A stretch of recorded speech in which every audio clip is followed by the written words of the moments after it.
Verónica Juárez.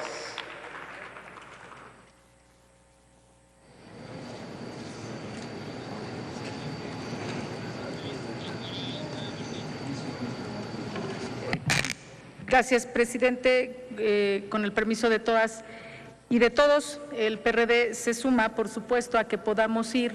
a un periodo extraordinario en donde podamos ver temas de relevancia, como ya se han mencionado algunos, lo que tiene que ver con extinción de dominio, lo que tiene que ver con las leyes de educación y, por supuesto, que queremos ser muy responsables y cumplir con nuestra responsabilidad que está establecida en el artículo 74 de la Constitución, en donde se dice que la Cámara de Diputados es quien ratifica al secretario de Hacienda y Crédito Público. Ya lo hicimos en una ocasión, el pasado 13 de diciembre también hicimos la ratificación en torno a empleados superiores de Hacienda.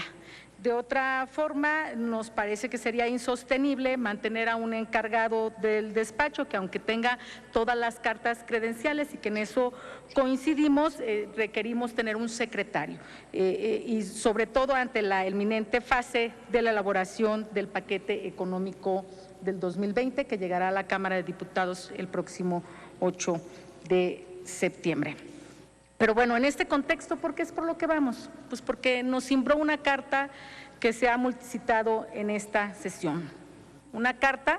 que la firmó quien era el responsable de la Secretaría, es decir, no la firma cualquier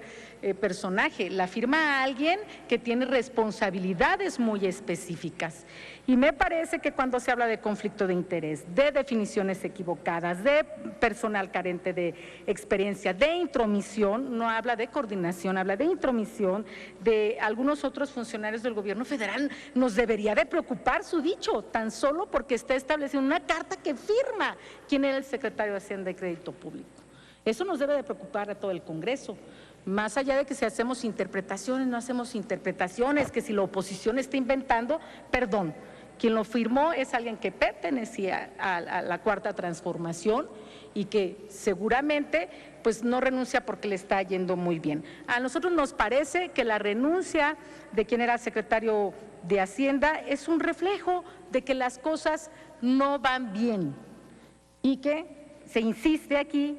de que pues se tiene otros datos, ¿verdad? Pero miren, la sorpresiva renuncia de Carlos Ursúa a la Secretaría de Hacienda tiene que ver con las preocupaciones, confirma las preocupaciones que ya habían venido expresando organismos nacionales, internacionales, especialistas, académicos, acerca de corregir la necesidad de la política económica del gobierno federal.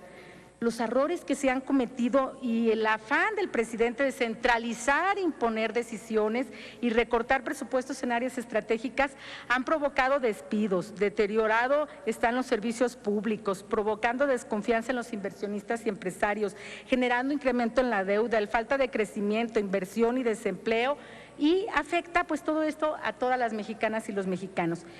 Quiero llamar la atención en que no debe de perderse de vista que la dimisión tiene lugar a una semana de la difusión del Plan de Negocios de Petróleos Mexicanos y de que en la concepción del presidente la actividad petrolera es la única actividad que puede sacar a flote el país, por lo que todos los ejercicios, ahora llamados ahorros, que presenta la Administración Pública Centralizada, se han transferido a Pemex, sin importar que se afecte al sector salud, que se recorten los presupuestos ya aprobados, los institutos de especialidad, la compra de medicamentos, de materiales quirúrgicos, de laboratorios, de equipo médico, el retraso de pagos a residentes médicos, así como la eliminación del programa de estancias infantiles y el ajuste de becas a deportistas, entre otras cosas, porque podríamos continuar con la lista. Debemos mencionar también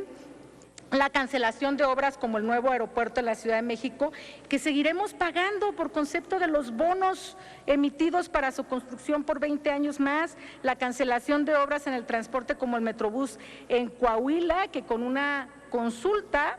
de manera rápida se cancelan sin más, así como múltiples despidos de personal calificado en las áreas más diversas. Y como telón de fondo se yergue la economía nacional, que cada día se atrofia más mientras se sigue culpando al fantasma del pasado. sin reconocer que la actual desaceleración económica se ha gestado a partir de la sucesión, a partir de ocurrencias, como se menciona también en la carta, de pifias, de decisiones autoritarias y caprichosas de la actual administración. En este sentido, les voy a dar algunas cifras, no las inventé yo, cifras que nos indican que un panorama el panorama que tenemos es más que preocupante. La mayor parte de las proyecciones del crecimiento económico lo ubican por debajo de 1%. En tanto que las finanzas públicas de enero a mayo del 2019 describen un panorama sintomático del crecimiento descrito. La inversión pública se contrajo 16.4%. Los ingresos petroleros siguen su racha a la baja con 17.4%, mientras los ingresos totales del sector público se incrementan 0.7% y el gasto neto programable retrocede 5.1%, menos 5.1%. Y los ingresos tributarios que podrían compensar la caída reportan raquíticos avances. El impuesto sobre la renta apenas creció el 1.6%, pese a que en marzo y abril concluyeron la etapa de la declaración de impuestos, tanto para empresas como para las personas físicas, y el impuesto al valor agregado creció 0.7%. Insisto, no he inventado estos datos. Bueno, finalmente, el Grupo Parlamentario del PRD hace un llamado a la sensatez al presidente Andrés Manuel López Obrador y lo exhortamos a que otorgue y brinde la libertad suficiente y necesaria al nuevo secretario de Hacienda, a fin de que rectifique las erróneas decisiones en materia de política económica que han propiciado la desconfianza, la incertidumbre, la inoperatividad en las dependencias y secretarías, que se retomen los proyectos con la más alta rentabilidad económica y social, es decir, a que se ejerza el presupuesto de egresos de la Federación conforme lo aprobó el Congreso de la Unión y detenga con ello la inoperatividad en que están incurriendo las dependencias y secretarías ante el recorte presupuestal, que detenga los despidos masivos injustificados y finalmente que se respeten los derechos consagrados en la Constitución de todas y todos los mexicanos, ya sean laborales, de salud, del interés superior de las niñas y niños, a un medio ambiente limpio, a la educación, etcétera, porque en eso deriva finalmente lo que tiene que ver con la política económica. Es decir, que más allá de los cambios que se hagan de las personas en Hacienda, el presidente debe corregir la política económica. En este contexto, nosotros como grupo parlamentario, por supuesto que exteriorizamos nuestro compromiso de coadyuvar con las autoridades hacendarias por el beneficio del país, pero la primera responsabilidad la tiene hoy el presidente de la República. Es cuanto.